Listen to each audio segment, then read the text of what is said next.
pokok-pokok materi dan pembaruan kurikulum. Pokok-pokok materi pada pembahasan kali ini yaitu pembaruan kurikulum, pengelolaan pendidikan inovatif SD kecil, SD Pamong, SMPT, SMAT, Universitas Terbuka, dan lain-lain. Pengembangan pendidikan luar biasa, kejar paket A, paket B, paket C, kursus, diklat, dan lain-lain. Homeschooling. Pembaruan kurikulum. Peraturan Pemerintah Nomor 19 Tahun 2005 tentang Standarisasi Pendidikan Nasional yang merupakan kewenangan mengembangkan dan melakukan penilaian atas standar pendidikan nasional oleh Badan Standarisasi Nasional Pendidikan (BSNP). Lembaga ini yang menilai mutu pendidikan berdasarkan Undang-Undang Sistem Pendidikan Nasional Pasal 35 Ayat 1 dengan 8 kriteria, yaitu isi kurikulum, proses pembelajaran, kompetensi lulusan, tenaga pendidikan, sarana prasarana, pengelola pendidikan, pembiayaan pendidikan, dan penilaian pendidikan.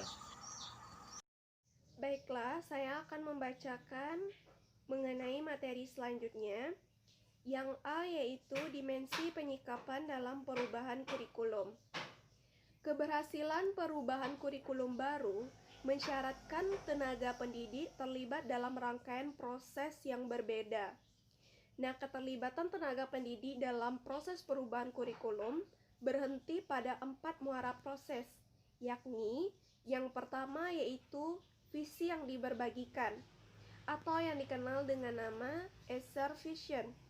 Kemudian yang kedua yaitu suatu bahasa yang diberbagikan atau yang dikenal dengan shared language. Kemudian yang ketiga, pengambilan keputusan yang diberbagikan atau yang dikenal dengan shared decision making. Kemudian yang terakhir yaitu komitmen yang diberbagikan atau yang dikenal dengan shared commitment untuk melaksanakan kurikulum tersebut. Nah, secara bersamaan dimensi ini membentuk bagian proses perubahan kurikulum dalam bidang pembelajaran. Kemudian masuk kepada materi selanjutnya, yaitu materi yang B, visi yang diberbagikan. Salah satu hal mendasar yang dijumpai dan dialami oleh rangkaian pengembangan kurikulum adalah tidak hadirnya suatu visi yang diberbagikan. Tidak diberbagikannya visi tersebut menyebabkan kurang atau tidak utuhnya pemahaman struktur dan materi kurikulum. Tidak diberbagikannya visi dapat disebabkan terbatasnya pelibatan sejumlah tenaga pendidik pada tahapan-tahapan semestinya untuk membangun pemahaman kerangka kerja konseptual dan kurikulum baru hasil pengembangan. Mayoritas tenaga pendidik kurang terlibat dan diposisikan untuk berkontribusi pada pengembangan visi kurikulum.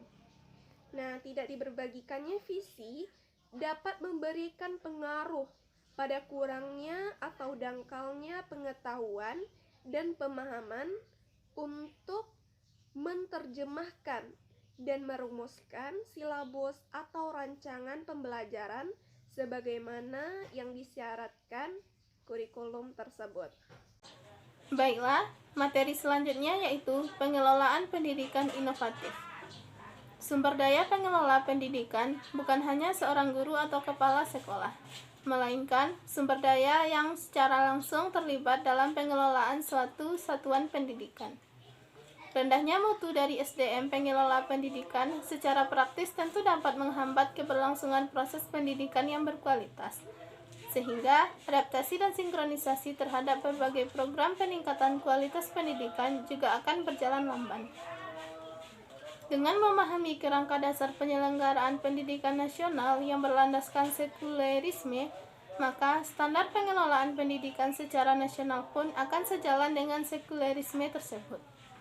Semisal adanya mekanisme MBS dan otonomi PT sebagaimana disebutkan di atas yang merupakan implementasi dari otonomi pendidikan. Solusi pemecahannya yang pertama yaitu solusi sistematik, yakni solusi dengan mengubah sistem-sistem sosial yang berkaitan dengan sistem pendidikan. Seperti diketahui, sistem pendidikan sangat berkaitan erat dengan sistem ekonomi yang diterapkan. Sistem pendidikan di Indonesia sekarang ini diterapkan dalam konteks sistem ekonomi kapitalisme atau mazhab neoliberalisme, yang berprinsip antara lain meminimalkan peran dan tanggung jawab negara dalam urusan publik, termasuk pendanaan pendidikan. Maka, solusi untuk masalah-masalah cabang yang ada, khususnya yang menyangkut perihal pembiayaan, seperti rendahnya sarana fisik, kesejahteraan guru, dan mahalnya biaya pendidikan, berarti menuntut juga perubahan sistem ekonomi yang ada. Yang kedua, solusi teknis, yakni solusi yang menyangkut hal-hal teknis yang berkaitan langsung dengan pendidikan. Solusi ini misalnya untuk menyelesaikan masalah kualitas guru dan prestasi siswa. Maka, solusi untuk masalah-masalah teknis dikembalikan kepada upaya-upaya praktis untuk meningkatkan kualitas sistem pendidikan. Rendahnya kualitas guru misalnya, di samping diberi solusi dengan membiayai guru melanjutkan ke jenjang pendidikan yang lebih tinggi dan memberikan berbagai pelatihan untuk meningkatkan kualitas guru. Baiklah, selanjutnya saya akan menjelaskan materi mengenai pengembangan pendidikan luar sekolah.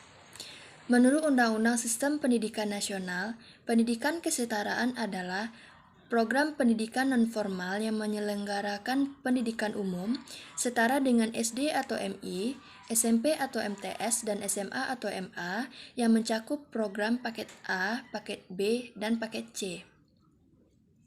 Hasil pendidikan non-formal dapat dihargai setara dengan hasil program pendidikan formal setelah melalui proses penilaian penyetaraan oleh lembaga yang ditunjuk oleh pemerintah ataupun pemerintah daerah dengan mengacu pada standar nasional pendidikan.